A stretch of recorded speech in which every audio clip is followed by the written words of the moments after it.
Ladies and gentlemen, boys and girls, welcome back to mismapasion and game week number 12 of the Barclays WSL has taken a bow. And with that being said, let's take a look at all the action that took place on the weekend that will have long-standing ramifications come the end of the season. Manchester City and Aston Villa kicked the second half of the season in a match whose outcomes would arguably be very season defining for both teams, and Villa, the home side on this occasion, were the hungriest of the two in the early goings, and their tenacity would be rewarded with a great solo effort against the run of play from Grant to give the Villains the lead. Maintaining the momentum, the Villains were on top of the proceedings until a breakdown in communication at the back saw Viviana Miedema capitalize the Pool City level before she would strike not too long after with so far the goal of the season with a gorgeous curling effort from just outside the box to put City in the lead going into the second half. The case of broken telephone at the back would happen again in the second half, but this time it would be City who would suffer from it, as some static movement at the back led to Laia Alexandri conceding an own goal to bring Villa level once again.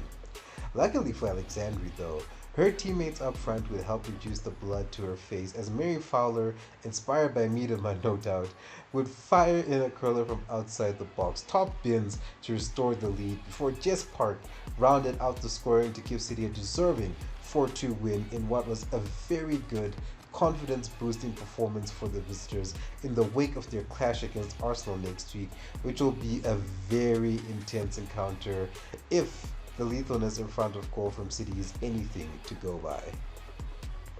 And speaking of Arsenal, they were involved in top of the table clash with none other than Chelsea in a match where an irresistible force met an immovable object. And truly, that is exactly what transpired in this game, as for all the box office building that it had, neither team was willing to give an inch to one another. Both sides had fleeting opportunities at goal, such was the rigidity of the game state, with Arsenal in particular snatching their chances to get a goal, and that's not to say that Chelsea were any better, even though the latter were arguably the dominant side throughout.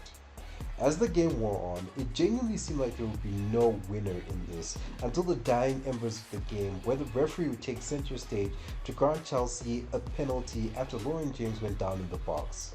Now, in my opinion, it did look like a penalty at first, but upon further replays, courtesy of, the replays from the WSL feed, it was evident that James milked the challenge because while she did trip because of little, the latter had made contact with the ball first, but unfortunately, there is no VAR in the WSL, and as a result, Chelsea dispatched the penalty to ultimately claim all 3 points to go 9 points clear at the top of the table, and at this rate, it does not look like they're going to be stopped by anyone. It is honestly their league to lose. Anyway, fleeting hopelessness aside, our next match featured yet another London derby. It's almost like you can't have a game week without one of these happening, am I right? This particular derby saw basement girls Crystal Palace playing host to fellow avian-themed side Tottenham, and what was a delightfully entertaining game despite the rainy weather, which also did hamper the YouTube feed because the camera operator just couldn't be bothered to wipe or cover the lens to prevent the rain. In spite of that, you could still make up some of the action that was going on with Palace, as usual, putting up a spirited effort to try and be the first ones to open the scoring. But it was not meant to be for them, as it would be the visitors instead who would open with none other than Beth England, scoring not once but twice to give the visitors a dominant lead going into the second half. To their credit, Palace did not let their heads drop, as has been a fixture of their WSL campaign so far this season, and their resilience would not take long to pay dividends, as the Eagles drew one back just a few minutes into the second half, with Katie Stengel finishing off a cross to get her team right back in it. And right back in it, Palace did. After an offside call prevented England from claiming the match ball, the Eagles were on the attack just moments later, and another cross, this time to Weirden, would soon cause the net to ripple to draw things over for Palace. The home side had deservedly clawed themselves back, and it looked as though they had done enough to secure a victory, but fate had some very, very cruel intentions in mind, as a free kick from Holt in the dying minutes of extra time would float breezily into the back of the net to see Spurs snatch all 3 points away from heartbroken Palace, whose valiance was left cruelly unrewarded to keep them stuck to the bottom of the table for just a little bit longer. Informed Liverpool were next up in the week's proceedings, with the Reds taking a trip to Leicester City in what would have been a routine procedure for the visitors to get themselves a win and look ahead to the next game week. And that is exactly how it started off, with a goalkeeping hollow that is rather emblematic of the home team season so far. Liverpool took an early lead thanks to Olivia Smith, whose body was there to ricochet the ball into the back of the net after a poor and rushed clearance from the Leicester goalkeeper. Luckily for Leipzig, the Leicester keeper, the team was on hand to just help her reduce her blushes a little bit, as Leicester would come roaring back not too long after it from a free kick, and up stepped Captain Cayman, who connected home to reduce the deficit and bring Leicester level to set up what was going to be a really fun match if the start was anything to go by.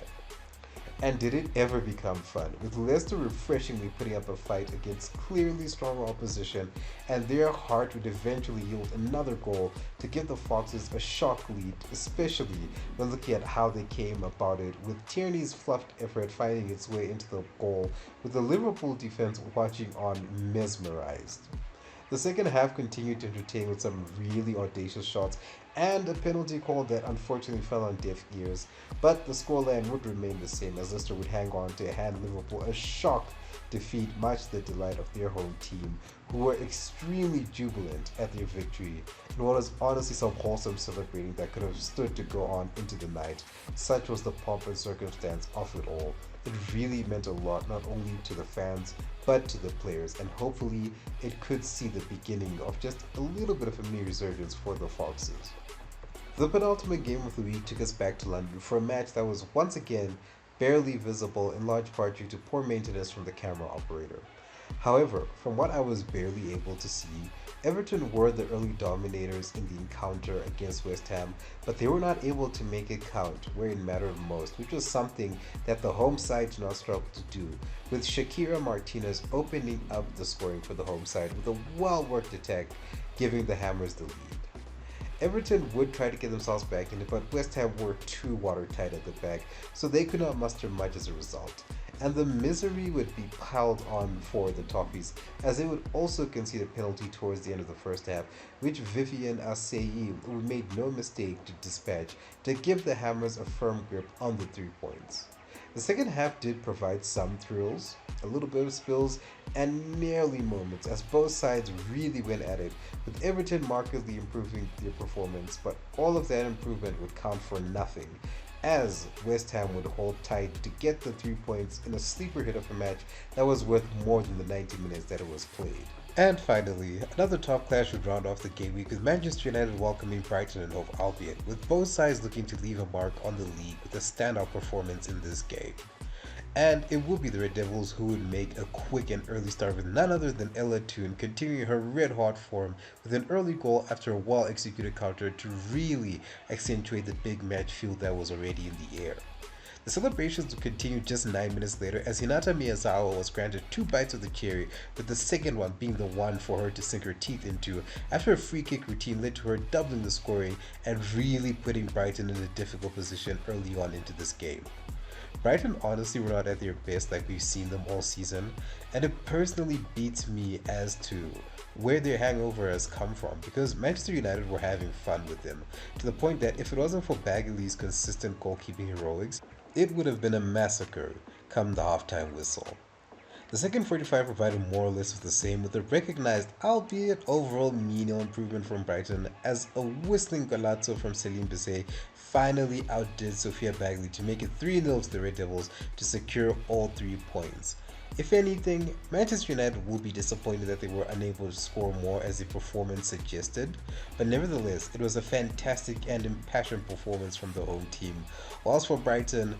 it's time for them to just reset and try and just analyze where things are going wrong, because this is not a performance that was becoming of one of the most red-hot teams early on in the campaign so far, and I think this might just be a blip in their performances. Hopefully it doesn't continue for too long, otherwise it could be a very, very massive downward spiral that the Seagulls might be on very soon.